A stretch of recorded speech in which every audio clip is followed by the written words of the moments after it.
Bienvenue sur la chaîne de Ciel et Espace. Pensez à liker et à vous abonner à la chaîne pour suivre nos actualités et nous soutenir. Si vous souhaitez continuer votre découverte de l'univers avec Ciel et Espace, nous vous offrons 20% de réduction sur votre premier abonnement papier, premium ou numérique au magazine avec le code CALISTO. Vous recevrez Ciel et Espace tous les 2 mois, directement chez vous, et avec la formule premium et numérique, vous aurez accès à la version en ligne ainsi qu'à tous nos anciens numéros numériques, soit plus de 120 numéros.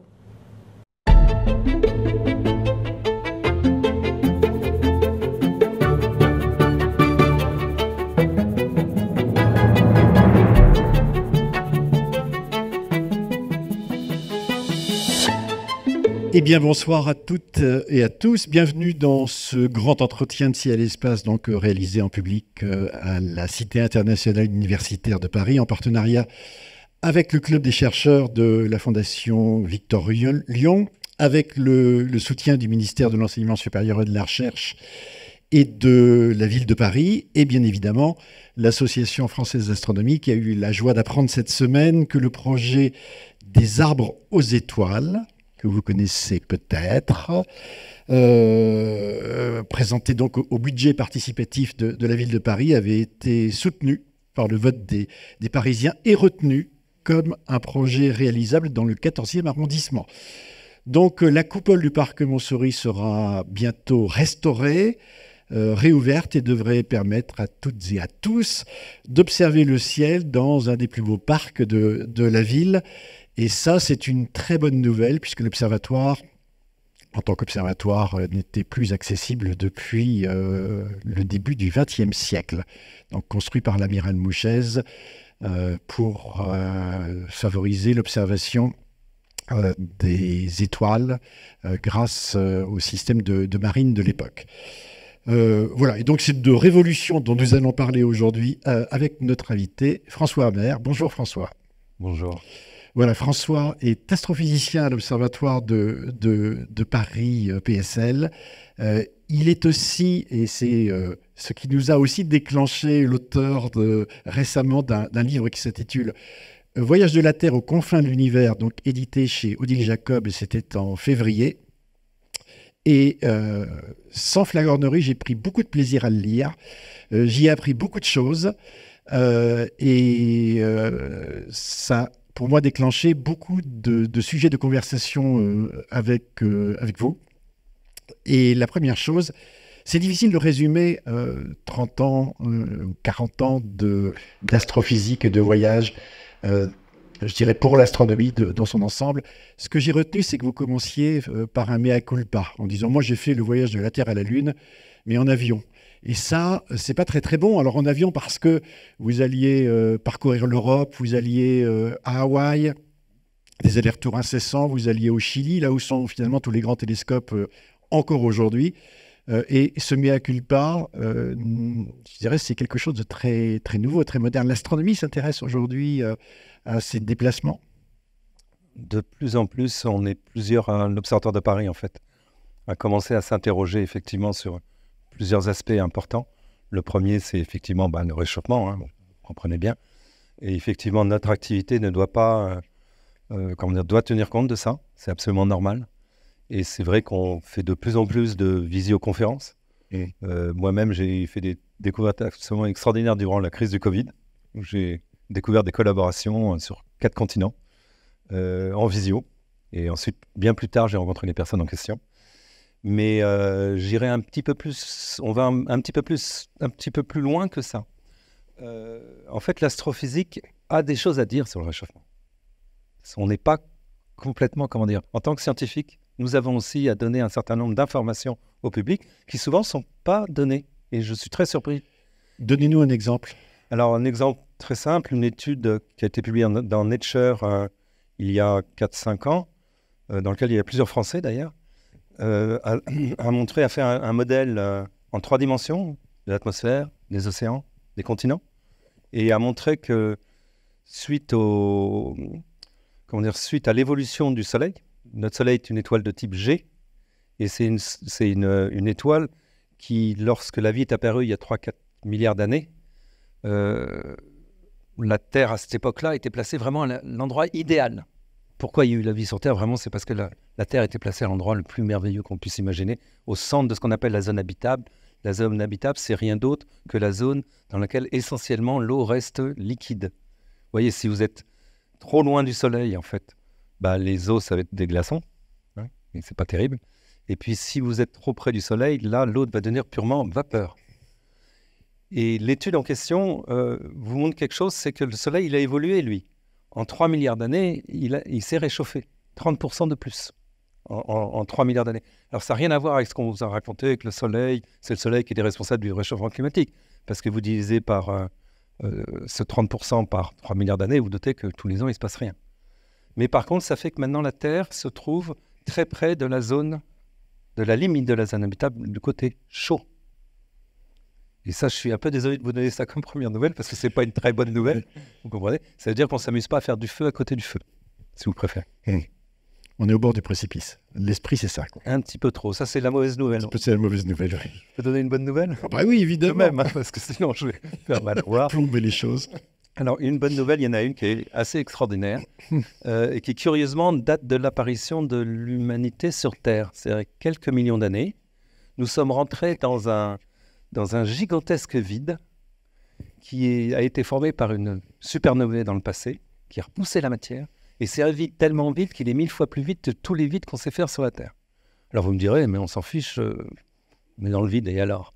En fait, si, ça a un effet considérable, parce que notre système solaire est entouré par ce qu'on appelle le nuage d'Oort. Dans le nuage d'Oort, c'est très loin, hein, le nuage d'Oort, c'est vraiment très très loin. C'est bien plus loin que Pluton, c'est plus loin que tout. Et dans le nuage d'Oort, il y a des comètes, il y a des astéroïdes, et quand une étoile ou quand une forte densité passe près du nuage d'Oort, qu'est-ce qui se passe? Il le perturbe.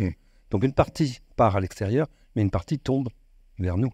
Et on a trouvé justement que probablement la disparition des dinosaures vient de ça. Alors, vous anticipez complètement sur ce qui fait le cœur de votre livre. Moi, je me suis régalé là-dessus. C'est la première chose que vous faites, c'est que vous nous situez là où on n'avait jamais pensé qu'on pouvait se situer il y a encore quelques décennies. C'est-à-dire, vraisemblablement, toutes les observations à partir des télescopes spécialisés dans l'espace ou sur la Terre vous permettent aujourd'hui de faire une description extrêmement précise de notre propre système. Alors, je ne parle pas du système solaire, mais de la Voie lactée elle-même. Et vous décrivez étape par étape, et vous démarrez d'ailleurs par cette idée de vide, hein.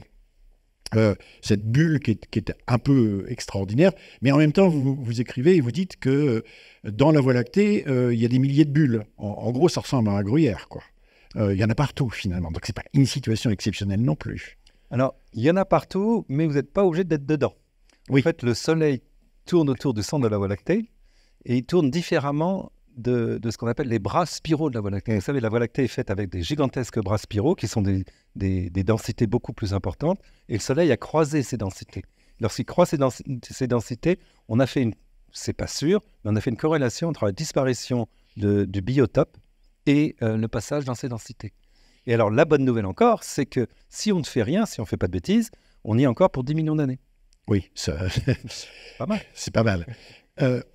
Est-ce que vous pouvez, sans faire un cours et sans faire une conférence, nous expliquer simplement dans quelle galaxie nous vivons, c'est-à-dire à quoi ressemble... C'est quelque chose dont on perd pied, hein, parce que vous démarrez sur le système solaire, bon, on a l'impression de le connaître, mais en fait, on ne le connaît pas bien. Et puis, vous dites, voilà, avec ma navette imaginaire, parce que c'est un peu le fil que vous prenez, l'étoile la plus proche, elle est à 50 000 ans ou 53 000 ans de voyage avec la sonde la plus rapide. Donc, on perd pied tout de suite. C'est-à-dire, on a du mal à se représenter les choses. Est-ce que vous pouvez nous décrire ce qu'aujourd'hui, un astrophysicien sait de la galaxie, donc de la Voie lactée, dans sa structure globale? Alors, oui, parce que sinon vous en demandez beaucoup. Parce non. Expliquer toute la Voie lactée. Non, pas toute la Voie lactée, mais dans sa structure globale. C'est-à-dire, on parle de quoi? Les mots sont précis, quoi. C'est quand même 150 milliards d'étoiles. Mais c'est vrai, oui, la structure de la Voie lactée, on commence vraiment à très très bien la connaître. Et là, d'ailleurs, les derniers résultats de Gaïa nous apportent beaucoup. On va en parler. On va en parler, je pense. Mais c'est une galaxie qui a un certain nombre de particularités. D'abord, la première chose, et on peut en être fier, nous vivons dans une grande galaxie. C'est la première chose. Ce n'est pas une petite galaxie, c'est une des plus grandes galaxies. C'est une grande galaxie spirale. Et cette galaxie spirale est relativement très bien organisée. C'est relativement très stable. Et une des raisons pour lesquelles elle est très stable, et à nouveau c'est encore un autre résultat de Gaïa, on a trouvé en fait comment la dernière époque où elle a subi une grande collision. Et ça porte le nom d'ailleurs Gaïa Sausage Enceladus, sausage parce que la forme des débris qu'on a retrouvés ressemble à une saucisse, hein, c'est rien de plus que ça. Et en fait, ces débris datent de 9 à 10 milliards d'années. Et ça fait notre galaxie quelque chose d'un peu exceptionnel. Et ça, on avait déjà noté ça en 2007. Il semble que notre galaxie est très propice à être extrêmement stable, en anglais quiet, hein, et elle n'a pas eu de grandes rencontres. Alors, on fait des rencontres, hein, je ne veux pas dire qu'il y a 0 rencontre. En ce moment, on est en train de subir une collision avec la toute petite galaxie du Sagittaire, qui fait d'ailleurs une magnifique traînée tout autour de la Voie lactée. Et on va avoir bientôt, les nuages de Magellan sont en train de venir directement vers nous à la petite vitesse d'1 million de km/h. La taille de la Voie lactée? Alors ça, c'est le gros problème. Alors, le problème, c'est que vous connaissez votre taille. On connaît la taille de la Terre, on peut dire. Alors, dans la taille de la Terre, même si vous tenez compte de l'atmosphère, vous n'en tenez pas compte, vous connaissez la taille de la Terre très précisément. Ça, c'est correct. Quand vous commencez à parler déjà du système solaire, je vous ai parlé du nuage d'Oort. Il est clair que le nuage d'Oort, tout n'est pas à l'équilibre avec le Soleil. Donc, déjà, la taille du système solaire, vous voyez, je mets déjà un premier bémol. Mais alors, la taille de la galaxie, waouh, c'est pas facile. En fait, vous allez pouvoir définir 2 tailles. Une taille qu'on va appeler la taille dynamique, qui va consister à prendre tous les objets que vous considérez à l'équilibre avec la Voie lactée. Qui sont en relation. Ah non, plus que ça. Ça veut dire quoi, à l'équilibre? À l'équilibre, c'est-à-dire en orbite. Alors, je vais vous donner un exemple. Notre Soleil, il tourne autour de la Voie lactée à une vitesse de 230 km par seconde. À cette vitesse-là, il a déjà fait 22-23 orbites autour du centre de la Voie lactée. Vous considérez qu'un objet qui a fait ça est vraiment à l'équilibre. Pourquoi? Parce qu'il reproduit toujours la même chose. Donc, à partir juste de ça, vous pouvez calculer extrêmement précisément la masse à l'intérieur de l'orbite solaire. D'accord. Maintenant, si on va au bord du disque, c'est toujours vrai, on a toujours des objets à l'équilibre. Mais quand vous allez beaucoup plus loin, on va dire 10 fois plus loin, vous ne savez pas. Juste parce que les mots sont précis, qu'est-ce que vous appelez le disque? Vous avez parlé de bras, vous avez parlé de centre. J'aurais dû le faire. Et qu'est-ce que le disque? En fait, notre Voie lactée est faite d'une concentration de masse au centre qui s'appelle un bulbe. C'est en fait dans le bulbe, les étoiles ont des mouvements qui sont assez chaotiques. On appelle d'ailleurs un bulbe un objet qui est supporté par la dispersion des étoiles, par le mouvement des étoiles. Mais par contre, le disque est fait que d'étoiles comme le Soleil, vraiment pareil. C'est-à-dire qu'il tourne autour du centre dans une gigantesque assiette, excusez du mot, qui est vraiment fine. Le disque de la Voie lactée est relativement mince, et toutes ces étoiles conjuguent leur mouvement à l'intérieur de ce disque. D'accord. Donc c'est ça le disque. Il est limité typiquement à...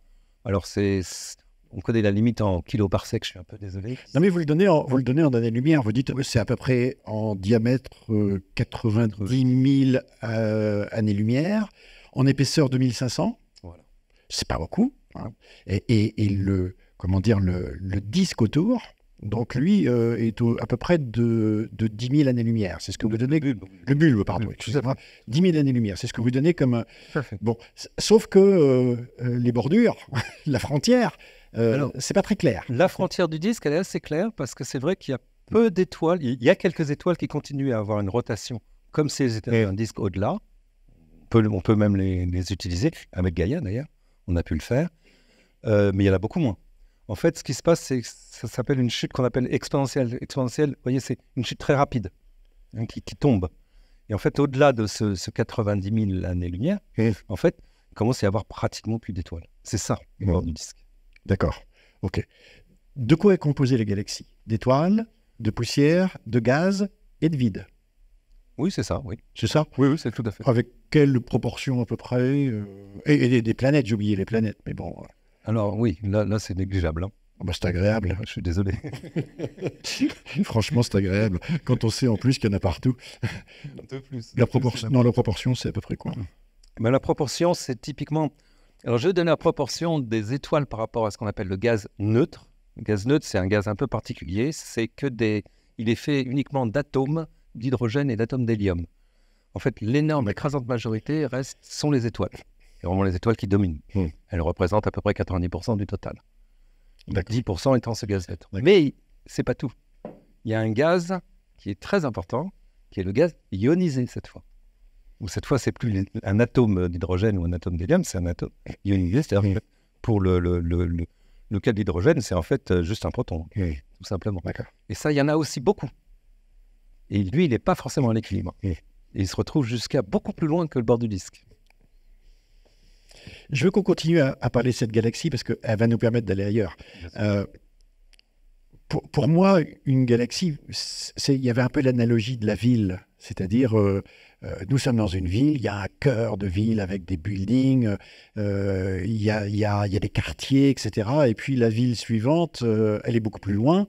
On en aperçoit la lumière au loin, mais on se dit, à peu près, ça doit ressembler un peu à notre ville à nous.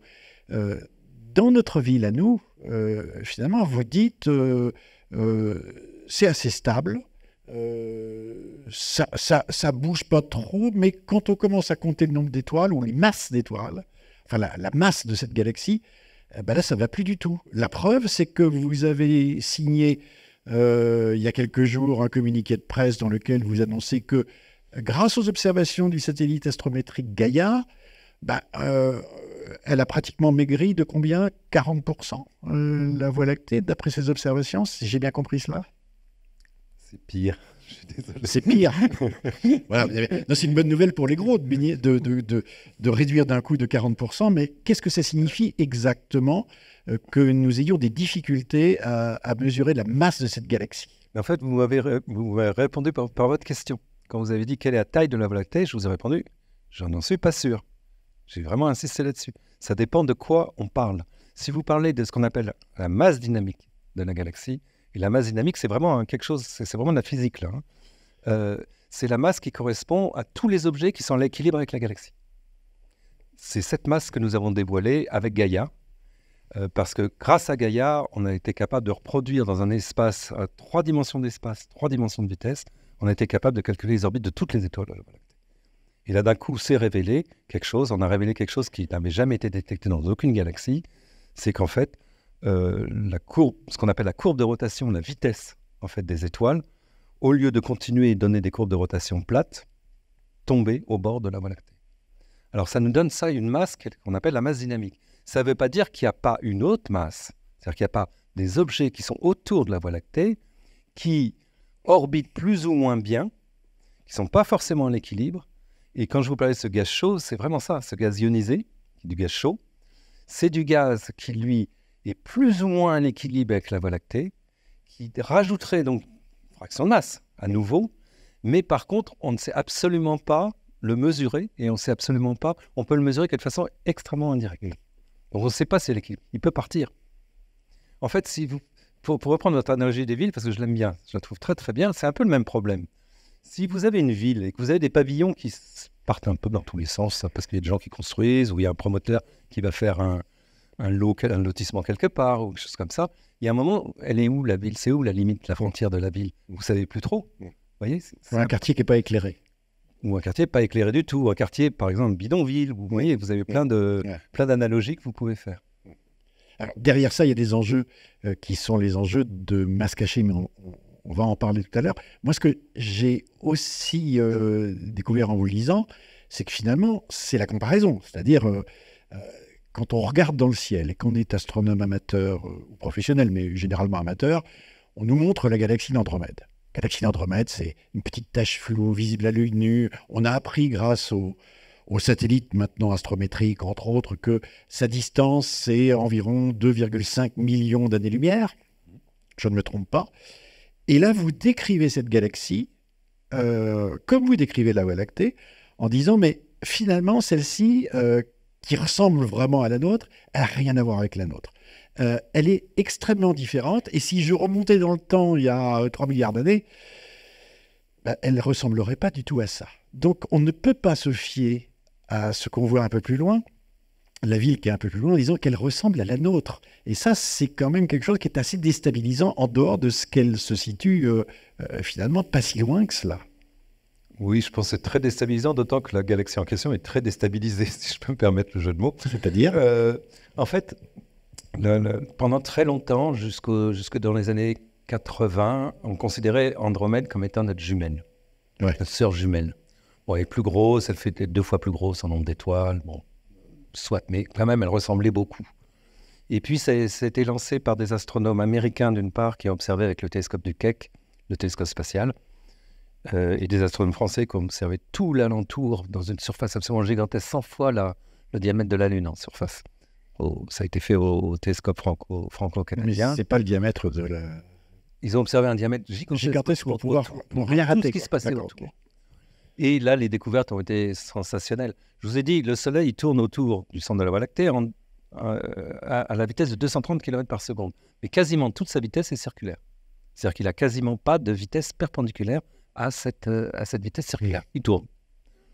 Ben, si vous prenez la même étoile d'Andromède à la même distance, vous apercevez qu'il tourne aussi, mais par contre, il peut aller jusqu'à 150 km par seconde dans une direction opposée, perpendiculaire. C'est-à-dire qu'en fait, Andromède, ce n'est pas du tout une galaxie, un magnifique petit disque mince dont on a parlé tout à l'heure, mais c'est un énorme disque épais. C'est une espèce d'intermédiaire entre un bulbe et un disque. On appelle ça disque épais, les astronomes. Donc, c'est plus du tout la Voie lactée. Et du coup, grâce à ça, on l'a mis un peu en boîte, la galaxie d'Andromède, et on l'a refabriquée avec des modèles numériques. Et il en résulte qu'en fait, cette galaxie a été formée telle qu'elle est, sous sa forme actuelle, il y a 2,5 milliards d'années. Vous avez réussi à reconstituer son histoire en modélisant cette galaxie. 3 ans de travail acharné pour 3 chercheurs, dont 2 personnes, Yangbing Yang et Jiangling Wang. On a fait que ça, 300 modèles numériques de 2 à 24 millions de particules. Et ça a été un boulot sensationnel. On ne fait plus du tout ça en astronomie. Les gens préfèrent publier. Là, on a publié un article. Pour 3 ans. Et vous avez réussi à démontrer quel était le résultat de la collision entre 2 galaxies. Absolument. Oui. Et que ces 2 galaxies rentrant en collision avaient formé une galaxie qui est Andromède, avec donc beaucoup plus d'étoiles, ça, on l'a compris, mais aussi un trou noir central beaucoup plus massif. Oui. Et puis plein de perturbations à l'intérieur qui fait dire que c'est pas du tout la jumelle ou même une grande sœur de la Voie lactée. Voilà, en fait, c'est un modèle qui est surcontraint. Il y a beaucoup plus de contraintes que de paramètres. Et en fait, on a reproduit, y compris tout ce que les Français, enfin, c'est surtout des Français, Rodrigo Ibata et son équipe, ils ont observé un courant géant d'étoiles que personne ne comprenait. Et tout est reproduit par cette collision, la totalité des observations. Et vous avez passé des années à essayer d'observer avec des grands télescopes les galaxies, je dirais, de l'univers entre 8 milliards d'années et aujourd'hui. Ça a été un énorme travail de votre part et des équipes, de l'équipe avec laquelle vous travaillez. Quel était votre but? Quel était l'objectif de se dire, je vais regarder des galaxies entre, pourquoi 8 d'ailleurs, milliards d'années et aujourd'hui? Qu'est-ce que vous vouliez prouver? Quelle était votre idée de base, de départ? En fait, l'idée de base, c'était, alors ça, on montre, justement, à l'époque où je voyageais beaucoup, à culpa à nouveau, je dois dire. À cette époque-là, dans les années, au début des années 90, on connaissait, je peux vous le dire, je peux me permettre, on ne connaissait rien de l'univers. Rien. Quasiment. On connaissait quelques quasars à des très grandes distances. D'ailleurs, certaines personnes disaient que ça n'existait pas. C'était en fait, le décalage spectral n'existait pas. On connaissait quelques galaxies. On devait connaître une dizaine de galaxies un peu lointaines qui avaient mis leur lumière il y a 8 milliards d'années. Mais c'est tout. Et il est arrivé, et c'est pour ça que la technique est toujours aussi fondamentale, est arrivé en même temps des télescopes de 4 mètres de diamètre et des spectrographes multi-objets. Qui permettaient de voir plusieurs objets à la fois. Et là, on s'est lancé avec Olivier Lefeuille, Simon Leonid, David Crampton, donc des Canadiens d'un côté, des Français de l'autre. On s'est dit, bon, on ne peut pas louper un truc comme ça, on va en faire 1000. Et on a sorti 1000 galaxies qui ont émis leur lumière jusqu'à il y a 8 milliards d'années. Et le gros résultat, ça a été, on a trouvé comment l'univers formait des étoiles. Et excusez-moi François, ça veut dire quoi faire un spectre d'une galaxie lointaine? Oui, effectivement.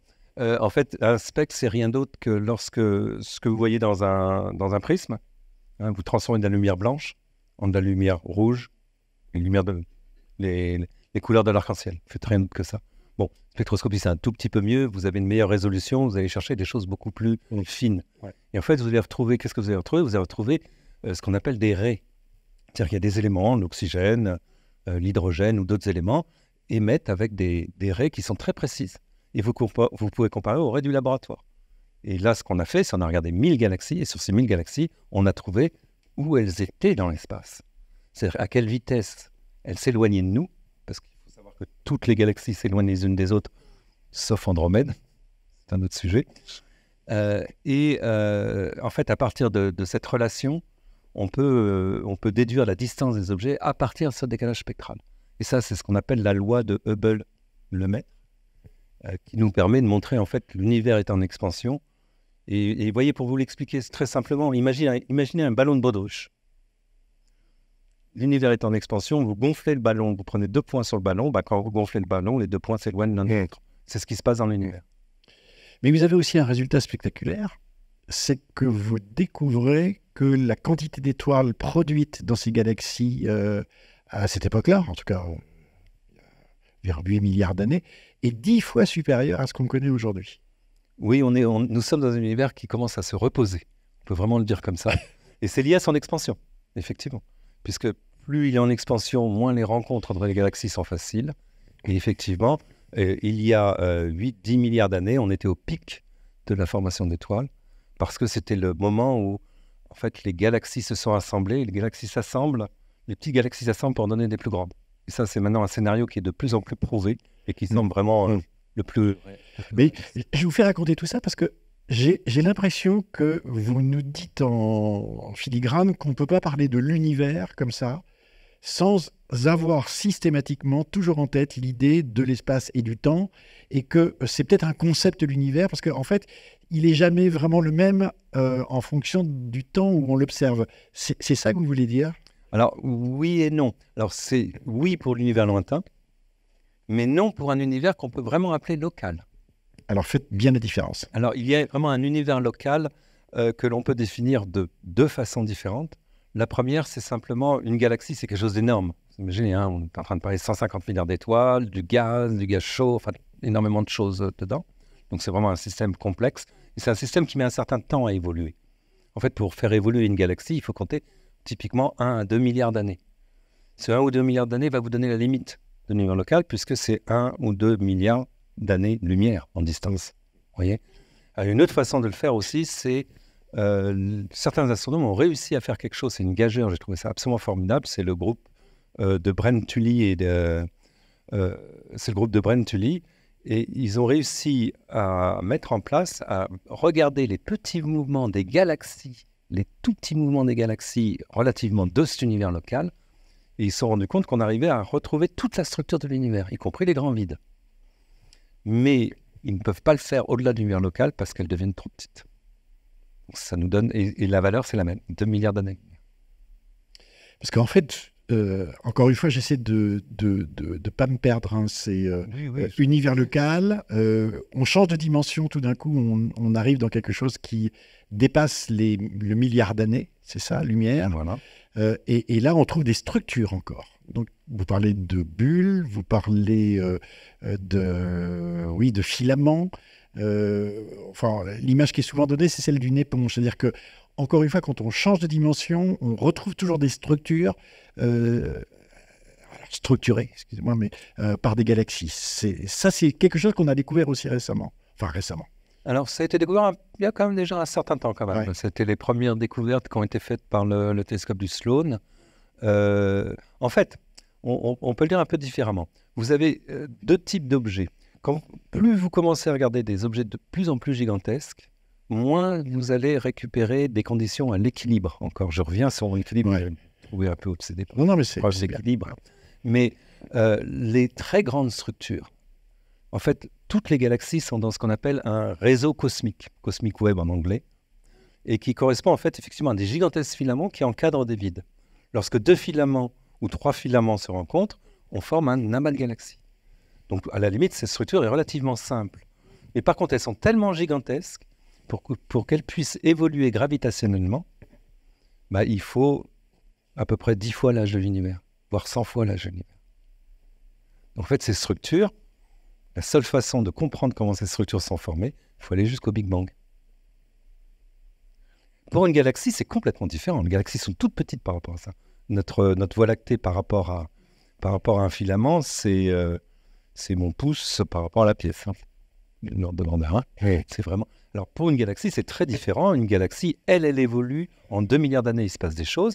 Et quand on va regarder l'univers plus lointain, 8 milliards d'années, parliez, à 8 milliards d'années, vous voyagez plus là. En fait, vous faites un voyage dans le temps.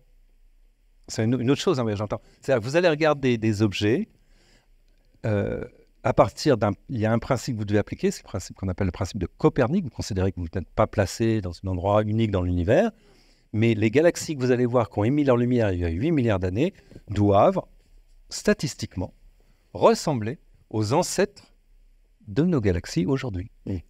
Et ça a été vraiment quelque chose qui a été assez formidable parce qu'on a découvert qu'elles n'étaient pas du tout normales. La moitié d'entre elles étaient absolument anormales. Anormal, c'est-à-dire? En fait, c'était des galaxies en fusion. Elles subissaient... Ce qui est beaucoup, parce que la moitié des galaxies c'est beaucoup, c'est énorme. Ouais. Voilà. Ça veut dire qu'elles sont le résultat de collisions. Voilà. Elles se forment, elles se déforment et se forment au fur et à mesure du temps. Alors, la question qui me semblait vous vivez aujourd'hui les observations du James Webb Telescope, c'est un télescope que tout le monde attendait, avec une lumière infrarouge qui permet de voir loin, etc. Qu'est-ce que ça change pour vous de ce que vous connaissez de cet univers dont vous nous avez dit au début des années 90, on savait pratiquement rien. Aujourd'hui, quand vous découvrez les images lointaines du JWST, qu'est-ce que vous vous dites? Je suis encore un petit peu en attente sur JWST, excusez-moi. En fait, il se trouve qu'aujourd'hui, j'étais justement avec une collaboratrice américaine au Space Telescope qui est PI d'une manip qu'on va essayer on va vraiment essayer d'avancer beaucoup. Pour l'instant, je dirais que le James Webb a obtenu des résultats qui sont impressionnants. En particulier, ils ont été chercher des galaxies encore plus lointaines, ce qui est tout à fait normal, puisque c'est un télescope de 6,50 m. Ouais. C'est un télescope qui travaille dans l'infrarouge. Donc tout ce qui est décalage vers le rouge, il est bien meilleur que les autres. Mais pour l'instant, je dirais, je reste encore un tout petit peu sur ma faim, parce que qu'est-ce qu'on attendait? Ça, je peux par contre vous le dire. On attendait de découvrir les premières générations d'étoiles. Les toutes premières générations d'étoiles. On n'y est pas encore. Aujourd'hui, nous n'y sommes pas. Nous n'y sommes pas parce que il faut penser quand même à une chose. Vous avez des effets de l'astronomie. Quelque part, la forme de l'univers ne nous aide pas beaucoup. Cette fameuse expansion fait que lorsque vous observez un objet lointain, très lointain, il s'éloigne encore plus vite. Alors, il s'éloigne plus vite. Déjà, vous perdez déjà la longueur d'onde. Mais James Webb était fabriqué pour ça, donc il compense. Par contre, vous allez avoir un autre effet. C'est un effet, en fait, on appelle ça un effet de décroissance de la lumière qui est dû à quelque chose qui est difficile à expliquer, mais je vais juste vous l'expliquer avec les mains. En fait, plus vous observez un objet lointain, plus sa lumière va être faible. C'est logique, plus lointain, c'est pareil chez nous. Hein. Plus il est lointain, plus sa taille va être petite. Mais curieusement, dans l'univers, ces deux diminutions ne se suivent pas l'une l'autre. C'est-à-dire que grosso modo, lorsque vous allez très loin dans l'univers, à un certain moment, la taille va devenir constante. Par contre, la luminosité sera toujours plus faible. Ce qui fait que vous perdez en ce qu'on appelle la brillance de surface. Et brillance de surface, c'est extrêmement important parce que tous les détecteurs, ils dépendent que de ça, que de la brillance de surface. Le reste, on s'en fiche, en fait. Et du coup, ça veut dire que le James Webb, c'est un pari extraordinaire. Hein, c'est absolument fantastique. Mais il est atteint par ce problème. Et là, ce qu'on aurait voulu, et ça va peut-être se faire, hein, je n'ai pas dit que ça n'allait pas se faire. Mais ce qu'on espère vraiment avoir, c'est avoir ce qu'on appelle les étoiles de population 3, c'est-à-dire les premières étoiles. C'est les étoiles qui sont nées avant la première supernovae. Donc avant les éléments lourds, en fait. Oui, vous savez qu'on est tous poussière d'étoiles parce que vous savez que le Soleil est incapable de former autre chose que de l'hydrogène et de l'hélium et puis du lithium. Mais que des éléments ultra légers. Et puis à un moment, il va faire un burst d'hélium, il va faire un tout petit peu de carbone, mais de façon très poussive. Mais nous, on est fait de quoi? On est fait de carbone, azote, oxygène. Ça vient d'où? Ça vient de supernovae qui ont explosé à l'endroit où le Soleil est. On est vraiment poussière d'étoiles. Alors, je veux qu'on garde un peu de temps pour le rebelle Hammer. Non, je blague, mais pas complètement. Dans l'idée de la cosmologie aujourd'hui, l'histoire qui raconte l'histoire de l'univers, il y a deux gros fantômes qu'on adore, qui s'appellent matière noire et énergie sombre. Matière noire, donc qui est supposé être invisible, mais faisant partie des galaxies, en tout cas avec des proportions qui sont nettement supérieures à la matière visible. En gros, on peut dire un tiers, 2 tiers, peut-être même plus pour la matière noire, sur les galaxies, donc quelque chose qui est invisible et qu'on recherche et qu'on n'a toujours pas trouvé. Et puis le deuxième fantôme, c'est l'énergie sombre, celle qui est comme une antigravité, qui dilate l'espace-temps et qui éloigne. Vous êtes un peu un poil à gratter en disant, bon, je ne suis pas contre l'idée, ça tient bien la route, mais bon, quand je regarde l'univers à grande distance, il n'était pas tel qu'on le voit aujourd'hui. Et puis, quand je regarde les galaxies une à une, c'est bien, mais finalement, il n'y a pas un modèle. Et je cherche de la matière noire dans les galaxies alentours. J'en vois pas nécessairement, il ne doit rien avoir. Puis là, récemment, donc avec Gaïa, vous dites, les observations montrent que finalement, il y a peut-être beaucoup moins de matière noire qu'on ne le pense dans la Voie lactée. Vous n'allez pas complètement au bout de l'affaire en disant, et finalement, et si ça n'existait pas, mais on voit bien que c'est dans votre tête. Et là, d'abord, je veux que vous me confirmiez mon résumé un peu caricatural, et puis ensuite, je vais vous parler des réactions, et vous allez me dire ce que vous pensez des réactions. Avec plaisir. Bon, la première chose que je peux me permettre de dire, c'est qu'il vaut mieux éviter le terme matière noire. C'est un terme qui a été inventé par les Français, mais qui n'est pas bon. Parce que la matière noire, c'est pas la traduction de dark matter en anglais. Il faut vraiment dire matière sombre. Les Espagnols disent matiera obscura.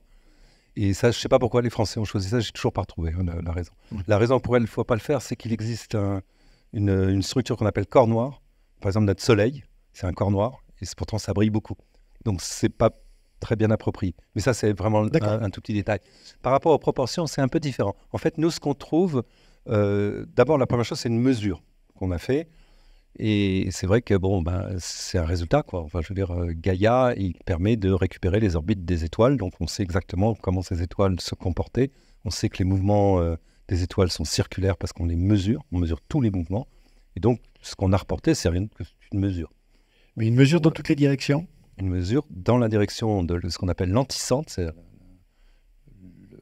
côté opposé du centre de la Voie lactée, parce que c'est le seul endroit où on peut voir. Donc pour l'instant, on a mesuré effectivement l'équivalent, je dirais, de un quart, un tiers du disque de la Voie lactée. De l'autre côté, on ne peut pas. Vous estimez que c'est suffisant ? Oui, pour une galaxie qui est stable, pour laquelle on n'a aucune raison de penser qu'il y a eu d'énormes catastrophes avant, oui. A priori, ça semble raisonnable. Ce n'est pas la preuve finale. Hein. J'admets complètement ce genre de problème. Et on espère avoir confirmation avec les prochaines données Gaïa qui vont arriver en 2025. Mais pour revenir aux proportions cette fois, les proportions de matière sombre par rapport à la matière ordinaire ne sont pas celles-là. Si vous prenez les résultats du satellite Planck, qui donne cette proportion-là pour tout l'univers, cette fois, c'est beaucoup plus grand que notre Voie lactée, c'est un facteur 6. 6 fois plus de matière sombre que de matière ordinaire. Nous, ce que nous trouvons à l'intérieur de ce fameux disque de la Voie lactée, on trouve que ça ne dépasse pas un facteur, justement, ce fameux 2 tiers, 1 tiers. Mais déjà, ça, évidemment, ça émeut les gens parce que normalement, on s'attendrait qu'il y ait plutôt plus de matière sombre dans les galaxies. Et nous, on en trouve moins dans notre galaxie. Et on sent que ça vous gêne. Moi, ça ne me gêne pas. Non, mais allez jusqu'au bout. Allez jusqu'au bout. Qu'est-ce que vous voulez, Enfin si, moi je l'ai un peu fait à votre place, mais on a un modèle aujourd'hui qui s'appelle le modèle standard de l'univers, qui dit voilà, l'univers c'est construit comme ça, il est composé de ça, etc. Il y a une part inconnue, matière noire, énergie sombre, et vous vous dites, oui, sans doute, sauf que ça ne marche pas, parce qu'en fait, on ne sait pas ce que c'est que la matière noire, par exemple. Donc peut-être qu'elle n'existe pas. Peut-être que finalement, on s'est trompé dans les mesures, ou en tout cas, on mesure des choses qui ne peuvent pas être généralisées. C'est ce que vous secouez quand même au bout du compte. Alors, la façon de secouer les choses, en fait, c'est un petit peu différent. Je dirais que c'est plutôt une entreprise un peu presque simpliste. Je m'explique en 2 mots. Le principe, c'est le suivant. L'affirmation qu'il y a de la matière sombre, la reconnaissance par la communauté scientifique qu'il y ait de la matière sombre vient de ce qu'on appelle les courbes de rotation des galaxies, qui, lorsque on est au-delà du disque des galaxies spirales, continue à être, le gaz en particulier continue à tourner à la même vitesse. Bah oui, mais si vous n'avez plus de matière, c'est pas possible. Donc il nous fallait une matière supplémentaire, c'est cette fameuse matière sombre. Et ça a été découvert par l'astronome américaine Vera Rubin, mais aussi l'astronome franco-hollandais Albert Bossard. Et donc on a fait cette grande découverte dans les années 70, et effectivement, les cosmologistes ont admis cette existence de matière sombre. C'était absolument formidable à l'époque, il n'y avait aucun problème. Maintenant, il se trouve qu'on a le projet que j'aime à diriger, c'est en fait de dire c'est très bien, mais ça c'est il y a 50 ans. 50 ans, il y a eu de l'eau qui a passé sous le pont, mais surtout il y a énormément de connaissances qu'on n'avait absolument pas dans le passé. Alors je donne l'exemple de 2 connaissances, simplement. L'une c'est Gaïa. C'est-à-dire que pour la première fois, on est capable d'aller chercher les orbites les plus précises de tous les mouvements de tous les objets. Et comment on détecte la matière sombre? C'est par les mouvements des objets. Donc ça, c'est complètement nouveau d'un seul coup. Gaïa, c'est une révolution. Et la deuxième chose, c'est l'histoire des galaxies. Dans les années 70, on pensait, oui, mais ces grandes galaxies spirales, elles existent depuis le début de l'univers, donc elles sont toutes magnifiques et stables. Et maintenant, on découvre, mais non, pas du tout. La totalité des galaxies spirales ont subi une énorme collision, en moyenne, il y a 6 milliards d'années. Et vous dites bien que tout ça, ça change tout. Et là, ce qu'on fait, c'est qu'on veut juste réévaluer. Donc, on évalue les différentes échelles. La Voie lactée, les galaxies naines, et puis bientôt Andromède. Et je vais vous faire parler des hommes, parce que vous dites, lors d'une réunion à Paris pour fêter l'anniversaire d'un cosmologiste qu'on connaît qui s'appelle Joseph Silk, il y a Jim Peeble qui interroge l'assistance pour savoir qui croyait toujours que le modèle standard resterait valide, même si on ne trouvait aucune trace de particules de matière sombre. De nombreuses mains se sont levées, et je vous cite, ce qui évoque une foi quasi religieuse. Oui, on est obligé de dire ça. Effectivement, je l'ai dit à Jim, qui est quelqu'un que j'adore, qui vraiment mérite largement son prix Nobel, je pense. Et lui, je dirais qu'il aurait il a le même type d'attitude. On ne peut pas croire en science. On ne peut pas croire en science. Et vous dites d'autres choses, mais je vous cite, l'ego des scientifiques, c'est quelque chose, point d'exclamation. D'ailleurs, vous expliquez un peu plus loin qu'en 97, vous avez pris la responsabilité d'un grand instrument, je crois que c'est le spectro-girafe sur un des télescopes du VLT au Chili. Vous avez fait la démonstration que les grandes galaxies se forment par collision, on vient d'en parler. Et vous dites, lors des différentes rencontres où j'exposais ce scénario, beaucoup de nos collègues m'ont ri au nez. C'est un peu signant de temps en temps dans le milieu, non? C'est quand vous sortez d'une conférence comme ça, vous êtes moins bien, Vous êtes moins bien. Non, mais quelle est la part de l'humain et je dirais, comment se fabrique la science, par exemple la cosmologie dans cette affaire-là? Finalement, il y a des modes. Comment est-ce que vous pouvez intervenir et je dirais faire changer les gens d'idées? Vous devez amener des preuves. Enfin, expliquez-moi comment ça se passe. Quel est l'argument qui compte? Je vais vous donner peut-être 2 exemples, en fait. Il y a le premier, justement, sur la matière sombre. C'est à l'époque, un des premiers astronomes qui a fait jaillir cette idée de matière sombre, c'était Fritz Zwicky. Ça, c'était avant la guerre, avant la Seconde Guerre mondiale. Il avait vu ça dans les amas de galaxies, les mouvements étaient trop rapides. Mais à l'époque, il ne pouvait pas tenir compte du gaz chaud, et du coup, les gens n'ont pas tellement tenu compte de ça. En plus, il paraît qu'il avait très mauvais caractère, ce qui est un autre problème. Donc, les gens n'ont pas pensé à la matière sombre. Les premières courbes de rotation sont apparues il y a exactement un siècle. Pas dans les années 70. On savait qu'il y avait des courbes de rotation plates il y a un siècle. Et c'était fait par des astronomes américains. Les États-Unis dominaient largement tout ce qui était la cosmologie. Et il a fallu attendre les années 70 où 2 choses se sont passées à côté de la découverte de ces courbes de rotation plates qui étaient en fait déjà connues, en particulier celle de la galaxie d'Andromède. Et 2 choses sont apparues. La première, ça a été le premier modèle standard, alors qui était opéré en particulier par Jim Peebles et d'autres chercheurs. Il y a Jerry Ostriker qui a joué un rôle très important dans cette élaboration, qui se sont connectés aussi avec des physiciens qui, eux, avaient besoin, en fait, C'était l'époque, dans les années 70, c'était l'époque où Steve Weinberg avait montré l'unification, vous savez, entre la force électromagnétique et la force faible, nucléaire faible. Et évidemment, la tendance pour un humain, c'est que si vous arrivez à unifier deux forces, vous vous dites, tiens, il y en a d'autres, on va peut-être essayer de toutes les unifier. C'est humain, je dirais. Et effectivement, pour faire ça, il fallait arriver à des théories un peu plus complexes. C'est une théorie de supersymétrie, je ne rentre pas trop dedans, ne vous inquiétez pas. C'est juste pour dire que ces théories avaient besoin d'une certaine densité dans l'univers. Et cette densité était bien supérieure à la densité de la matière ordinaire, de ce qu'on connaît. Elles étaient 20 à 30 fois supérieures. Donc il nous manquait plein de choses.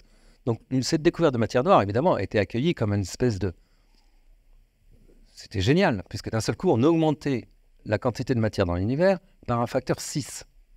Ça ne suffisait pas. Hein. Après, il faudra parler d'énergie sombre, énergie noire, ou comme on veut. Donc ça, c'est un premier cas où, d'un seul coup, on a vu une communauté basculer, mais vraiment en 10 ans. En 10 ans, la communauté a complètement basculé. Je vais donner un autre exemple sur leur construction, justement, la façon dont les grands disques de galaxies se forment. À l'époque, les simulations, c'est pour des raisons, les simulations numériques, simulations de galaxies, un peu comme ça qu'on a reformé Andromède, ne permettaient pas d'avoir beaucoup de particules. Donc les gens économisaient, ils trouvaient tout un tas de moyens pour économiser, puis malheureusement, il y avait des erreurs. Et lorsqu'on est arrivé avec Phil Hopkins, qui est un astronome américain, lui était plus théoricien, il faisait des grandes simulations, nous on faisait des observations. Lorsqu'on est arrivé à proposer que toutes les galaxies spirales en fait se sont formées après une collision, parce que la collision c'est la meilleure façon d'amener ce qu'on appelle le moment angulaire, c'est la meilleure façon de faire tourner une galaxie très très vite. Et on s'est retrouvé, on nous a ri au nez, comme je le raconte dans le livre. Et puis on a été voir les cosmologistes qui faisaient des simulations numériques, ça s'appelle simulation cosmologiste. On leur a montré où était l'erreur, il y avait une erreur, effectivement. Et du coup, maintenant, toutes les simulations cosmologiques ont adopté ce paradigme. C'est-à-dire maintenant, toutes les galaxies spirales qui sont formées dans les simulations cosmologiques ont la même chose. Donc, ça passe au bout d'un moment. Mais après, évidemment, plus vous remettez en cause des... En science, il ne faut pas être conservateur. Il faut pas croire. Il faut juste chercher et encore mieux trouver. C'est toujours mieux de trouver. Qu'est-ce qui fait la différence? Parce que vous décrivez... Enfin, vous utilisez un mot que j'ai du mal à comprendre, qui s'appelle cosmologiste. C'est quoi un cosmologiste? Parce qu'il y a plein de spécialités dans la cosmologie. Il y a des gens qui étudient les galaxies, d'autres les étoiles, l'expansion, enfin ce que vous voulez. Est-ce que c'est pas un mot valise? Et en fait, le cosmologiste, je dirais, c'est un consensus. Et tout le monde arrive en disant, voilà, on observait ça, on pense que ça, etc. Et c'est le plus petit dénominateur commun de la connaissance. Ou est-ce qu'il existe un vrai cosmologiste? Et c'est quoi un cosmologiste? Alors moi je dirais qu'un cosmologiste c'est quelqu'un qui s'occupe du cosmos, pour simplifier. Là j'exagère. C'est vaste. Mais c'est vaste. Et vous allez avoir des cosmologistes parce on a parlé du modèle standard qui est le modèle le plus accepté. Tout à fait, il le mérite. Je veux dire, je pourrais même en parler. Et puis il y a des cosmologies alternatives qui sont aussi faites par des cosmologistes. En particulier là une théorie qui s'appelle la théorie du monde, qui elle... présuppose que, pour simplifier, j'essaye, en fait, la gravitation, c'est rien d'autre que la multiplication d'une constante gravitationnelle avec une masse. Soit vous pouvez changer la masse, vous rajoutez de la matière sombre, soit vous changez la gravité et vous obtenez le même résultat. C'est vraiment aussi simple que ça. Donc l'autre, c'est ça. Ça s'appelle monde, et c'est une théorie qui aussi a ses adeptes. Moi, j'ai assisté à beaucoup de débats entre les deux. J'ai toujours dit que je restais sur ma faim tant que les observations ne sont pas capables de décider. Vous êtes un observateur et pas un théoricien. Donc vous allez pousser en disant la nature que j'observe, elle a raison par rapport à la théorie, c'est ça? Par définition, oui. Par définition, oui. Je dirais oui. Et c'est pour ça que je me suis beaucoup intéressé là à l'univers local, parce qu'à mon avis, pour l'instant, le seul endroit où on peut vraiment dire quelque chose, c'est avec Gaïa. Et puis c'est pour ça que vous n'aimez pas beaucoup ce qui est sombre. Parce qu'on vous dit, écoutez, ça doit être là, on ne le voit pas. Excusez-nous, vous êtes un observateur, on ne le voit pas. Mais ça influence beaucoup. Donc, non, mais je blague un peu, mais quand même, ça a du sens. En fait, je dirais pas tellement que je suis observateur, je suis plutôt dynamicien, on va dire. Parce que très souvent, on oublie la dynamique. C'est-à-dire, c'est un biais dans toutes les sciences, mais beaucoup plus en astronomie, pour une raison très simple. Dans toutes les sciences, vous avez accès à l'objet que vous observez. Tout. Sauf l'astronomie. L'astronomie, c'est une catastrophe, excepté dans le système solaire. Mais ailleurs, il n'y a aucune chance. Vous ne pouvez pas toucher les objets que vous allez observer. Donc, vous êtes obligé de faire des approximations. Et une des approximations la plus courante, c'est de dire tout est à l'équilibre. Mais elle est difficile, elle est dangereuse. Parce que si vous considérez un objet à l'équilibre alors qu'il n'est pas, et je vais vous donner un exemple. Aujourd'hui, les nuages de Magellan, pour ceux qui ont été dans l'hémisphère sud, c'est le joyau. Je vous conseille vraiment, c'est plus beau que tout, je dirais. Difficile à dire. En fait, le grand nuage de Magellan, il nous tombe dessus à la vitesse de 1 million de km/h. À l'époque, les gens pensaient, jusqu'aux années 90, vous voyez, assez tard, les gens pensaient que c'était un satellite de la Voie lactée qui tournait autour de la Voie lactée, donc on pouvait mesurer d'ailleurs la masse à la distance des nuages de Magellan. Et la raison, c'est parce que on avait que la vitesse radiale, la façon dont il venait vers nous, mais on ne connaissait rien de la vitesse perpendiculaire. Le télescope spatial, là, c'était pas Gaïa, a montré que, en fait, pas du tout. La vitesse tangentielle était 2 fois plus grande que la vitesse radiale. Ce qui fait qu'en fait, le nuage de Magellan, il passe. Il tombe. Il nous tombe dessus, il vient d'arriver pour la première fois. Mais qu'est-ce qui se passe? C'est là où j'ai cette notion d'équilibre. Si vous considérez que c'est à l'équilibre, alors qu'il vient d'arriver, en fait, l'essentiel de sa vitesse, c'est quoi? C'est sa vitesse propre, sa vitesse à lui. Mais si vous considérez que c'est avec ça, vous allez mesurer la masse, vous allez mesurer une masse énorme. C'est là la différence. C'est pour ça qu'avec Gaïa, on n'a pas ce problème. Avec Gaïa, on sait que les objets tournent. Parce que vous avez un grand nombre. Pas seulement. Pas seulement. Surtout parce qu'on a les 3 éléments de vitesse.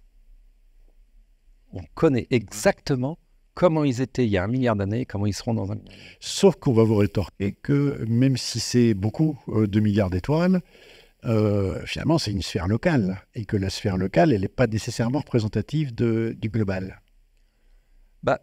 Oui et non, on revient à notre question de frontière de taille. Oui. C'est exactement le même problème. On pourrait dire, en fait, à partir des mesures qu'on a fait, que la taille de la Voie lactée, c'est la taille à partir de laquelle on voit cette décroissance de la courbe de rotation. Ça, c'est vraiment la taille physique de l'objet dit Voie lactée. Par contre, ça ne veut pas dire qu'autour de cet objet, il n'y a pas des choses. Et il peut y avoir certaines choses qui se mettent à l'équilibre. Ça, c'est tout à fait possible. Est-ce que vous diriez, François Hammer, que notre Voie lactée, notre galaxie à nous, est atypique?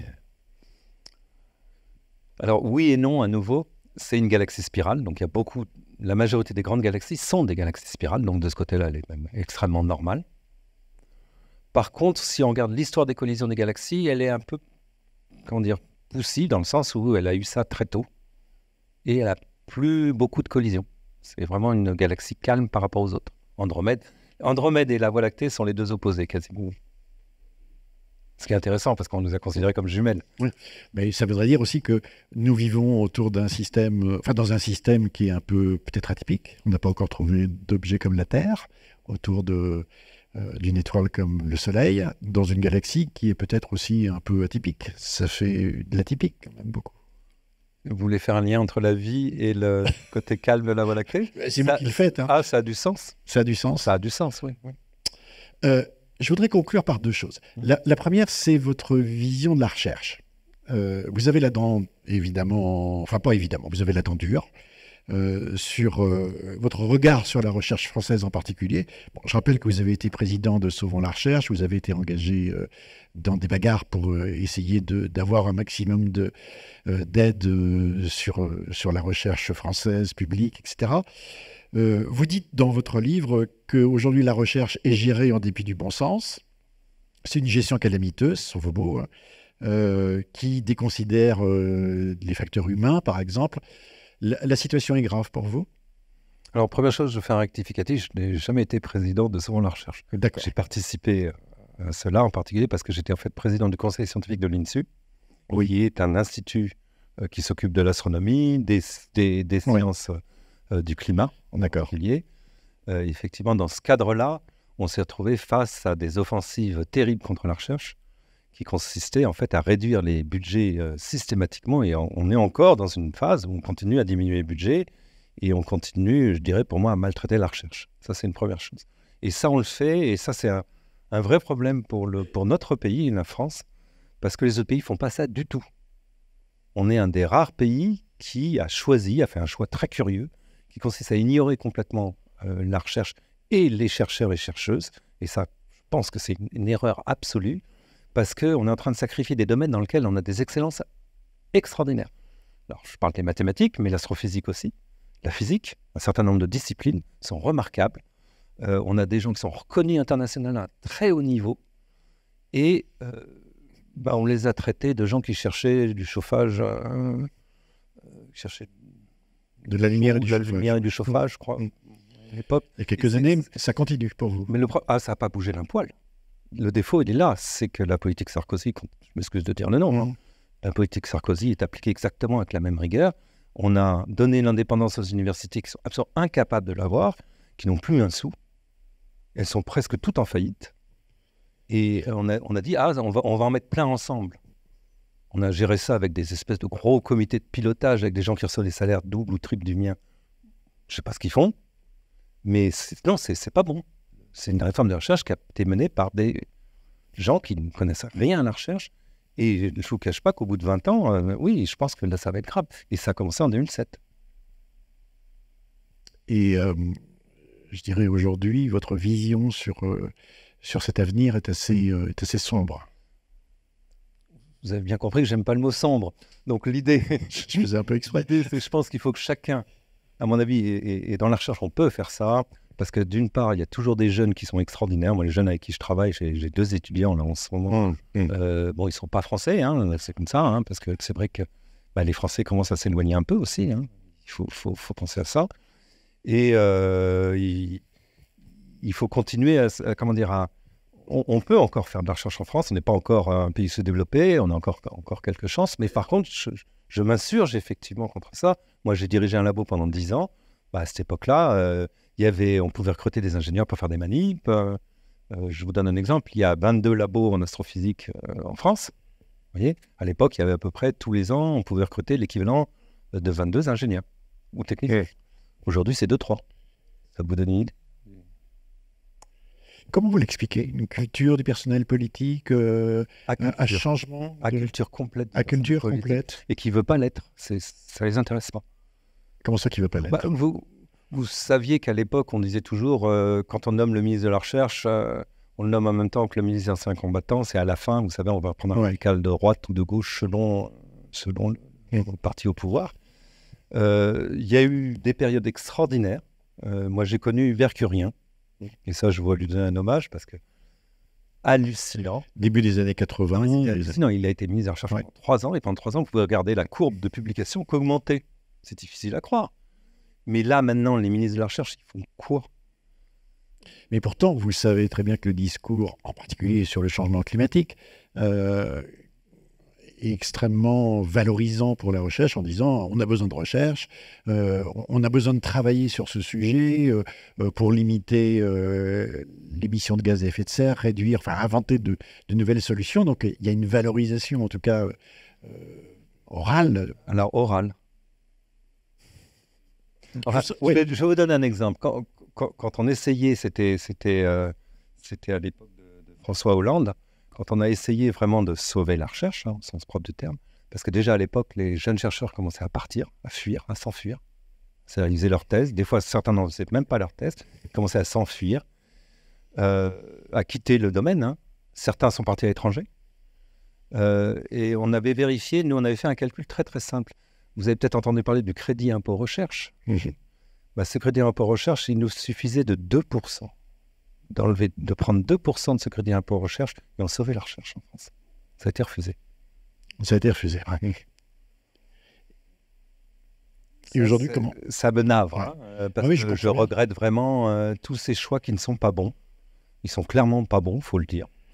Et est-ce que ça veut dire que la recherche aussi n'arrive peut-être pas à valoriser suffisamment ses résultats, ou en tout cas est un peu incompréhensible? Est-ce que le lien avec la société, avec le public, n'a pas été un peu négligé aussi? C'est une possibilité, mais justement, votre journal, c'est un peu le but. En fait. Oui, bien sûr. C'est le but, là. Ouais. Il faut des journaux comme ça, il faut des moyens comme ça. Oui, il faut faire des conférences, il faut faire tout ça, oui. Mais je ne suis pas sûr, parce que moi, je compare la situation avec l'Angleterre, l'Allemagne, les États-Unis, la Chine, le Japon. Je prends ces pays-là. Même l'Italie. Ils n'ont pas du tout ces problèmes. Nous, on a un problème qu'on a superposé tout un tas de structures dans la recherche. Par exemple, moi, si je veux demander de l'argent, je peux en demander à 15 structures différentes. 15. J'ai comparé avec mes collègues américains, mes collègues anglais, mes collègues de tous les pays d'ailleurs. Ils me disent 3. C'est évident qu'on multiplie les structures, on multiplie les gestionnaires de structures, mais on oublie de donner de la gestion. Qui a besoin de la gestion? C'est les chercheurs, les ingénieurs, dans les laboratoires. Parce que l'unité de la recherche, c'est un laboratoire. Et on a négligé les laboratoires. Beaucoup trop négligé. Pourtant, on continue à fabriquer des grands instruments, on continue à participer à des coopérations internationales. En ce moment même au Chili, on construit avec l'ESO, on est partenaires, les Français, le plus grand télescope du monde à venir. Donc on voit bien qu'arrivent quand même des projets. C'est peut-être plus difficile, tout simplement. Alors d'abord, c'est beaucoup plus difficile parce que c'est vrai que l'ELT, c'est un truc, l'extrêmely large télescope, le télescope 39 mètres de diamètre, c'est très critique. C'est très difficile. Mais on sera les premiers avant les Américains, par exemple. Alors, on sera les premiers, mais par contre, vous allez vous rendre compte que la part française a baissé de façon dramatique. Je vous donne un exemple. Sur le Very Large Telescope, le 40% des instruments étaient à PI Chip, responsabilité française. J'en ai dirigé 2. Oui. Je suis pas trop mal placé pour le savoir. Par contre, sur le LT, on aura peut-être 1 ou 0. J'ai entamé notre discussion sur le thème des révolutions et de la révolution. Et vous avez en continu dans cette discussion et dans votre livre expliqué que entre le moment où vous avez commencé à faire de la recherche, que ce soit, je dirais, en tant qu'observateur dans le système solaire ou en tant qu'observateur dans l'univers, on a fait des découvertes extraordinaires. On a donné une dimension inexistante en profondeur à l'univers. On a découvert des exoplanètes. Enfin, on arrive à mesurer des dynamiques. Vous nous décrivez Gaïa, le système aujourd'hui avec une précision incroyable. C'est quoi la prochaine révolution, selon vous? Alors, d'abord, j'ai pas de boule de cristal. J'insiste pas mal là-dessus. Il peut y en avoir plusieurs. D'abord, il y a le domaine des exoplanètes, qu'il ne faut pas oublier, qui est un domaine fascinant, dans lequel, effectivement, y compris le James Webb, mais d'autres instruments aussi, peuvent clairement découvrir des planètes habitables. Alors, ce sera intéressant, mais pas très exploitable, parce que pour y aller, vous avez compris que c'était pas gagné. En cosmologie, il est très probable que ce qu'on appelle le modèle standard correspond à une certaine vérité. En particulier, il a une description de ce qu'on appelle la courbure de l'univers, qui est la forme de l'univers, c'est pas négligeable. En particulier, par exemple, l'âge de l'univers aussi, qui sont probablement corrects.